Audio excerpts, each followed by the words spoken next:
sabi niya, gagawin niya raw. So Sunday, kita kami uli. Kita kami uli. Kaya lang, nung pagkikita namin, ma-atras na siya. Sabi niya, natatakot yung pamilya na ilabas. Pagka nilabas daw yun, may mangyayari. May mangyayari doon sa pamilya. Pamilya ang blessing. Nila. Natatakot. Tahimik na raw, huwag nang paguluhin. May napunta kay Andrew E. 68 million, talent fee. Sabi niya nga, tinawaran ko nga yan si Andrew E. Nagpatawad ewan ko bakit 68 billion pa rin yung nakalagay na nagbibiro sa akin si Tong Topi. So, please subscribe and click the bell.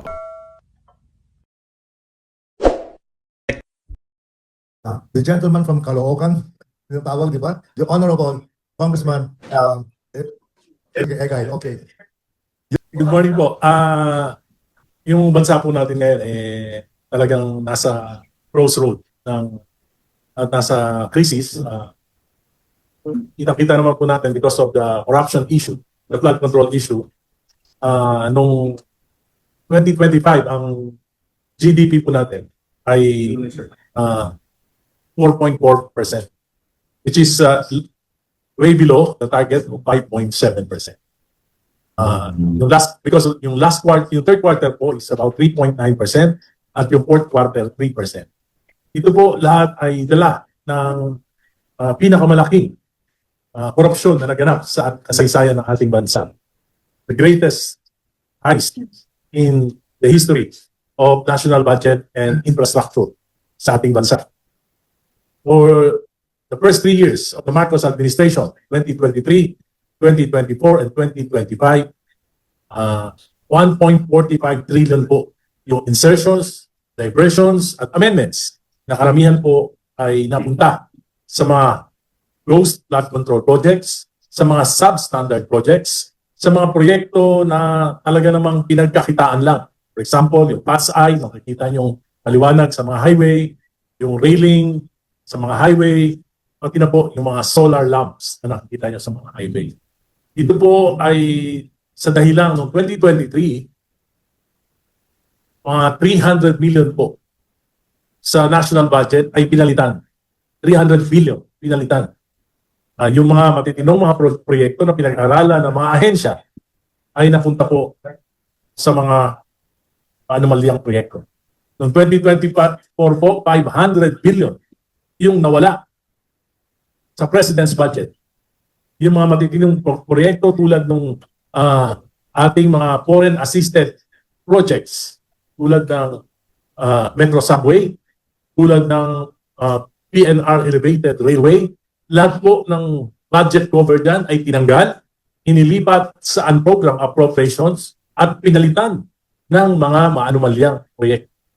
Noong 2025 po, 473 billion po yung inalis sa national budget, pinalitan ng mga maanumalyang proyekto. Kauna-unahan sa kasaysayan ng Pilipinas na may ganito pong kalaking insertions, diversions at amendments sa national budget. Ang national budget po ay napakasagrado. Sapagkat ito po ay sinisimulang himayin at pag-aralan Enero pa lang ng, for example, yung 2027 budget natin, January pa lang po pinag-aaralan na yan. Sa mga ahensya, doon po sa ibaba. Pagkatapos po, dinadala yan sa mga regional offices, dinadala yan sa mga national offices. Pagkatapos sa kaya pa lang yun, dadalhin sa DBM at aaprubahan ng kabinete, aaprubahan ng presidente.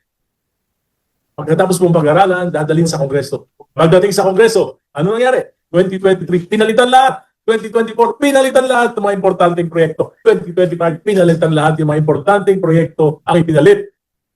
Yung pong mga proyekto na malaki ang kickback na halos wala nang ginagawa. Pinagpiestahan po ng Marcos administration ang national budget for the last 3 years. At yan po, ang nangyari, bagsak ang GDP from 5.7% target, 4.4 po ngayong 2025. At dahil dyan sa mga investigasyon na nangyari, mga knee-jerk reactions ng gobyerno, ano po nangyari? Hanggang ngayon po, wala pong public spending sapagkat walang bidding sa infrastructure. Tinanggal lahat ng mga flood control projects. Kahit yung matitino, tinanggal. Hanggang ngayon po, hindi pa alam kung kailan magkakaroon ng public works bidding. Ano ibig sabihin niyan? Daan-daan libong mga construction workers, wala pong trabaho ngayon. Ano po ibig sabihin niyan? Maraming malulugi ng mga negosyante, construction supplies, at iba pa. Ano po ibig sabihin niyan? Ang hula ko po, may projections, may first quarter, hindi lalagpas. I'm sure, less than 3% ang GDP. Lalo pong maghihirap ang ating mga kababayan. Kaya po, mahalaga na hindi matuldukan ang investigasyon dito sa pinakamalaking korupsyon na nangyari sa ating bansa. Subalit nakikita ko po, yung ICI na binuo ng Pangulo, through Executive Order number 48, hindi po napunduhan. Hindi nabigyan ng karapatang suporta ng palasyo. Kaya dalawa po sa mga pinagkakatiwalaang miyembro ng komisyon, si Commissioner James Singson at si Commissioner Rosana Pajardo ay nagtitig. At ngayon po, halos hindi na natin alam kung ano ang ginagawa ng ICI. Pinagmadali kami sa Kongreso. Prioritize ng ating Pangulo yung pagbuo ng isang Independent People's Commission against infrastructure corruption. Ito po ay binadali namin, naipasa namin sa committee on government reorganization, December lang po. December pa po. Nag-overtime po kami.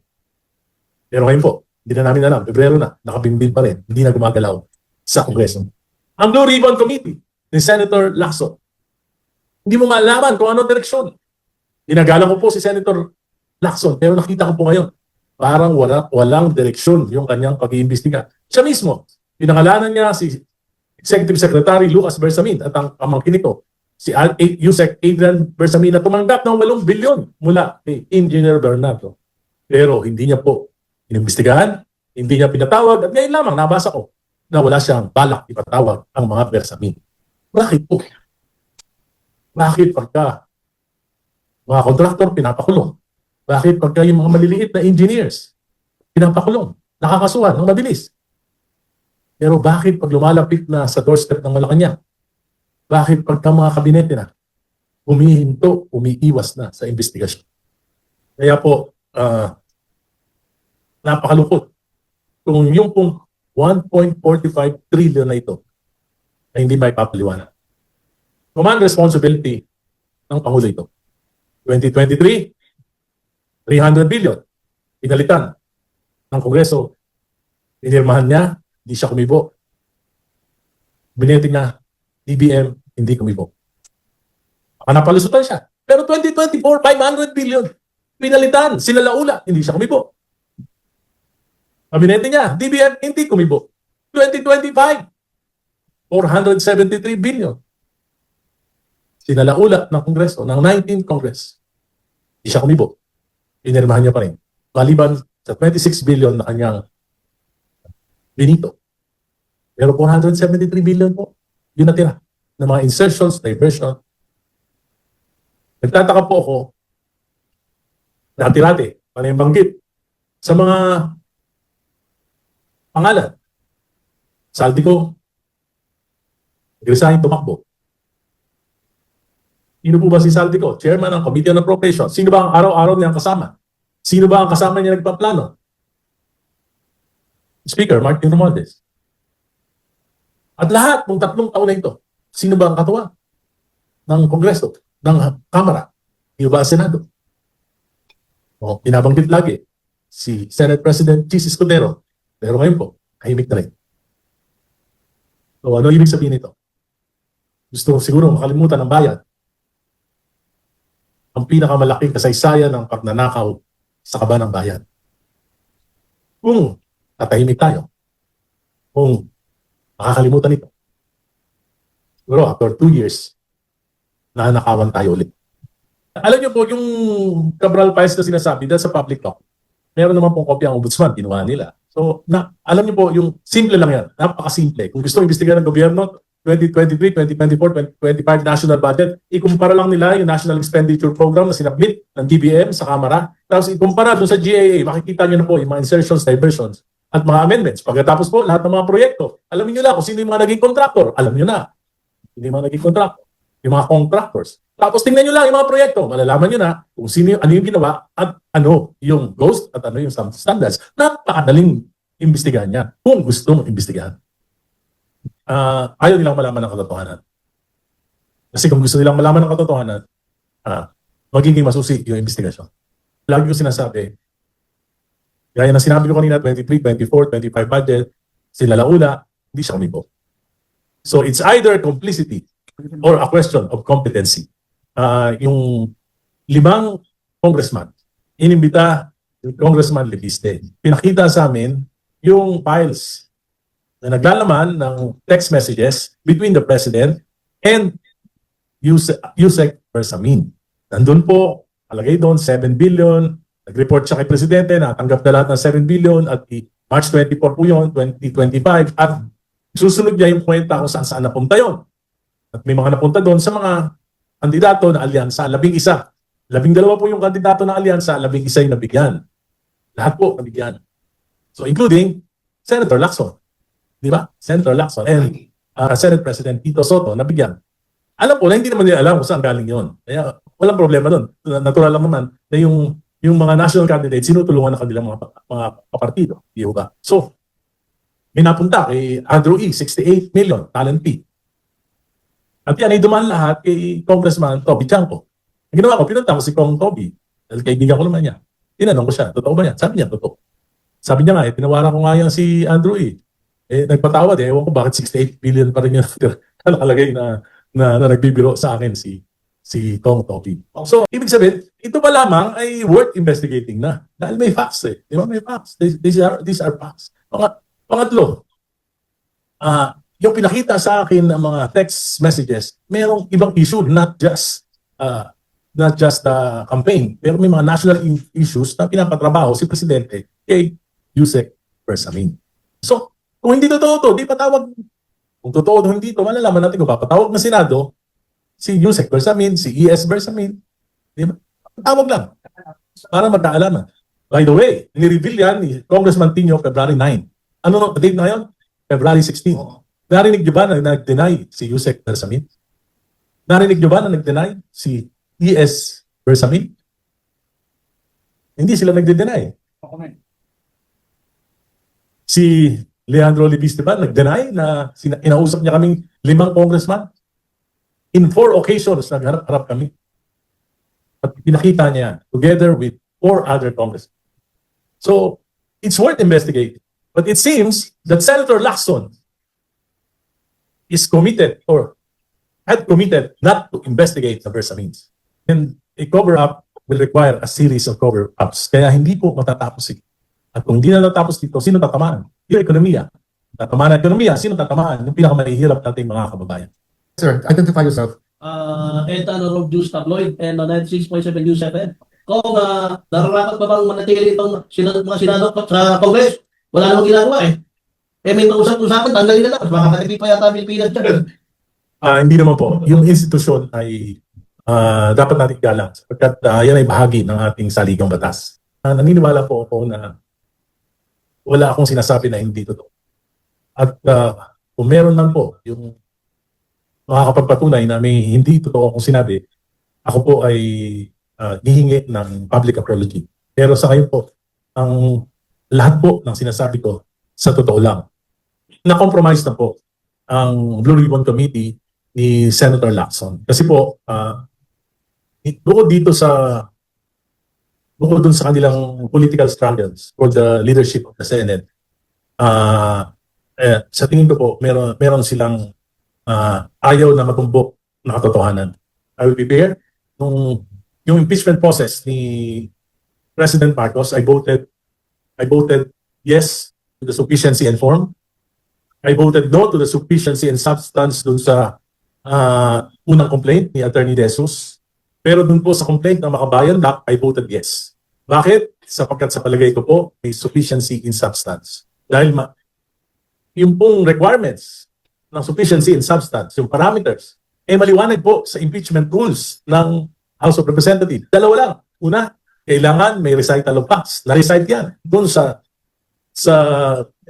complaint ng Makabayan Black. Pangalawa, kailangan may kaugnayan dun sa impeachable offense.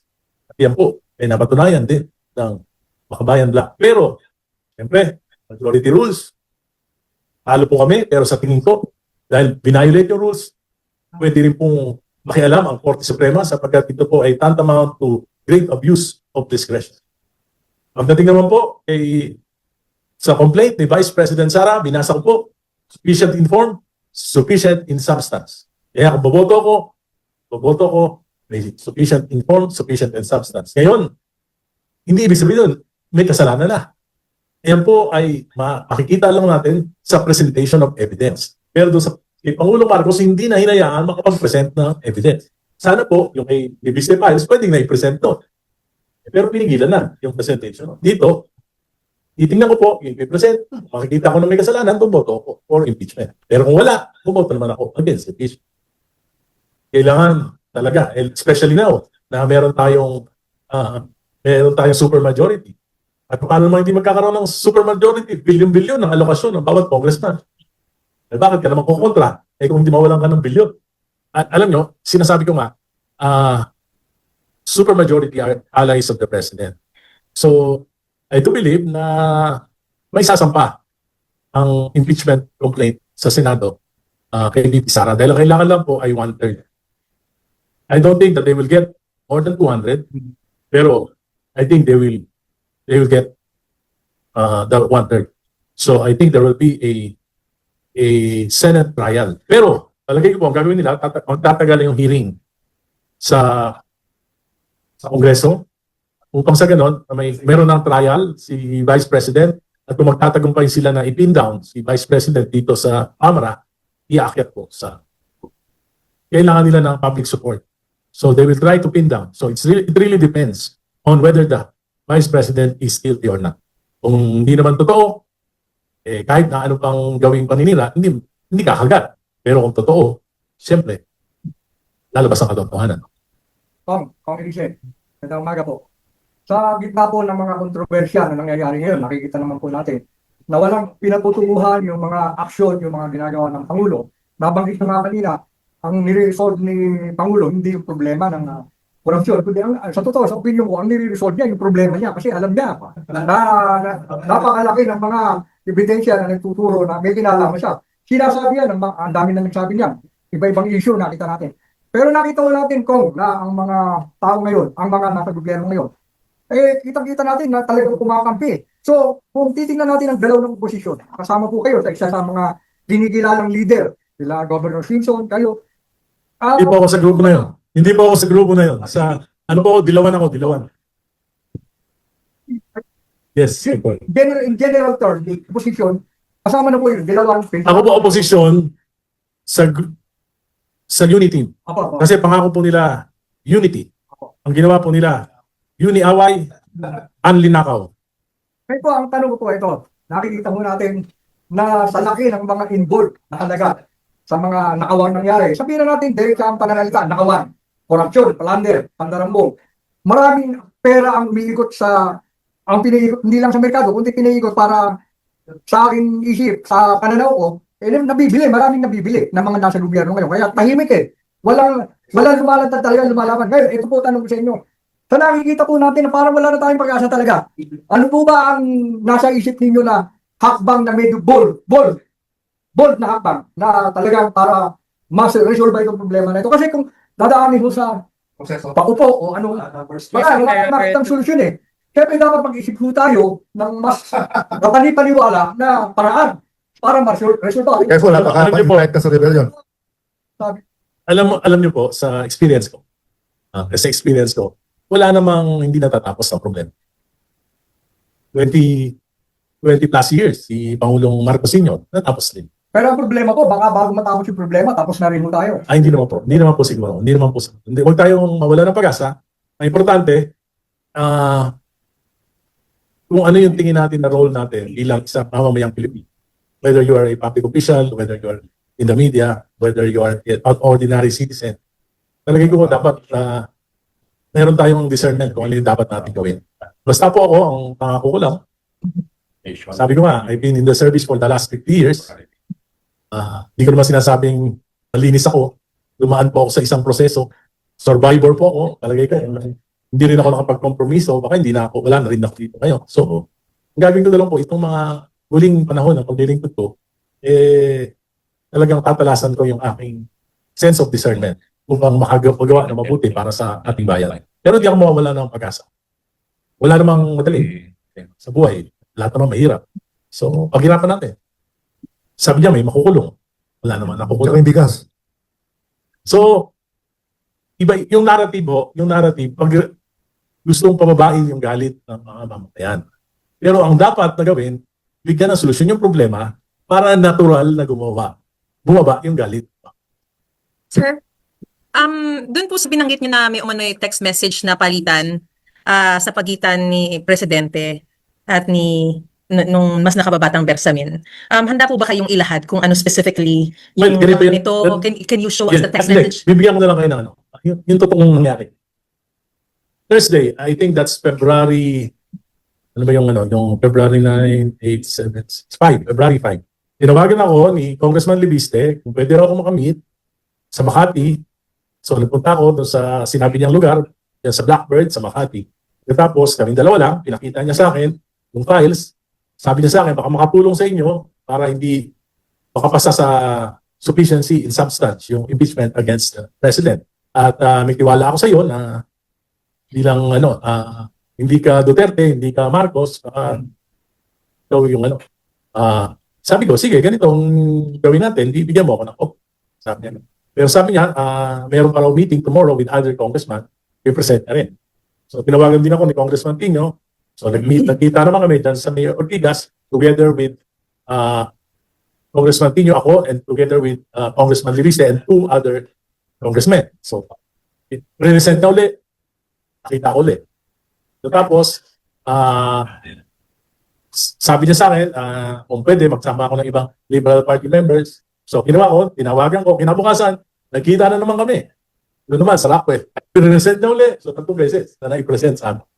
Ano mga details ulit po? Tapos, tapusin ko na. Pagkatapos, pinakita sa amin, sabi ko, ano ba motibo mo? Bakit mo pinipresent? Sabi niya, one is, para lumabas yung totoo, para maprotektahan din sila Yusek Bersamin. So, yung mga kasama ko, tinanong ko rin lahat, ano ba mag-ano tayo? Ako, motibo ko lang, simple lang, lumabas yung katotohanan para sa bayan. Tinanong ko sila lahat.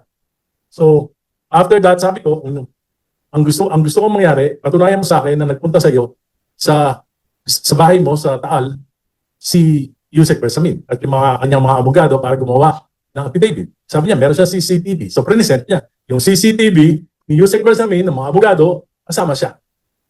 Tapos sabi ko, gumawa ka ng affidavit. Na yan, lahat na yan. Dahil sila Yusek Bersamin daw natatakot sa kanilang buhay. So sabi ko, gumawa ka ng affidavit. I-present namin yan sa February 9 deliberation sa Kongreso. So, bibigyan mo kami ng affidavit. So, sabi niya, gagawin niya raw. So, Sunday, kita kami uli. Kita kami uli. Kaya lang, nung pagkikita namin, ma-atras na siya. Sabi niya, natatakot yung pamilya na ilabas. Pagka nilabas daw yun, may mangyayari. May mangyayari doon sa pamilya. Nila. Natatakot. Tahimik na raw, huwag nang paguluhin. Lalabas daw sila kung merong enough support ng church at ng civil society. Yun ang sinabi nila. Doon sila lalabas. Kasi may nakausap daw silang bishop, ang sabi, itago na lang na ilabas. Ayun ang sabi. Bishop yun, ako. Yun ang sabi sa akin ni Congressman Satelit ba ako? Libiste. So yan yung sabi sa akin ni Congressman Libiste. Sir, given what you saw doon sa text message na yon, sa tingin niyo, sapat yun para magbukas ng isang formal na investigasyon sa Senado, sa Kongreso? Sapat na sapat. Kasi binerify ko kay Toby. Sabi ko kay Congressman Toby, totoo ba na binayaran mo si Andrew E. ng 68 million? Sabi niya, hindi dumandaan sa akin yung pera, pero yan yung listahan, ako nagugutos. Totoo ba na binigyan mo yung mga alyansa candidates? Totoo. Pati amount. Totoo. Nagaling saan yung pera? Yun ang hindi niya alam. Kung saan So, galing. anong Nandun din kaugnayan nila? sa text message, nandun yun. Saka mahaba. Hindi, pero magiging kaugnayan para mai-involve sa flood control. Kasi nakalagay doon, may sinabi ni Yusek Bernardo na nagbigay siya ng pera sa mga Bersamin. Di ba? Sinabi niya. Sinabi rin niya ni Senator Lacson. Tapos kaya natakot si Yusek Bersamin na baka siya maging Paul Guy. So ginawa niya, pumunta siya sa bahay ni ni Lebiste, doon sila gumawa ng affidavit. Bakit sa Batangas? Kasi yung mayor doon, kamag-anak niya, sa Taal, na dating chief of staff ni Yusek Bersamin. Abogado yung mayor doon. Eh bakit kay Lebiste? Dahil magkaibigan yung mayor sa si Lebiste. Alay sila. So, sabi nyo, base doon sa nakita nyo, sapat na sapat, pero ngayong umuurong na siya, so wala nang patutunguhan to. Well, it really depends. Sabi ko nga, tapos na yung impeachment, ang isa na lang titira, yung na pwedeng ipatawag si Yusek Bersamin, si E.S. Bersamin, si Lebiste, ay yung Blue Ribbon Committee. Makes sense.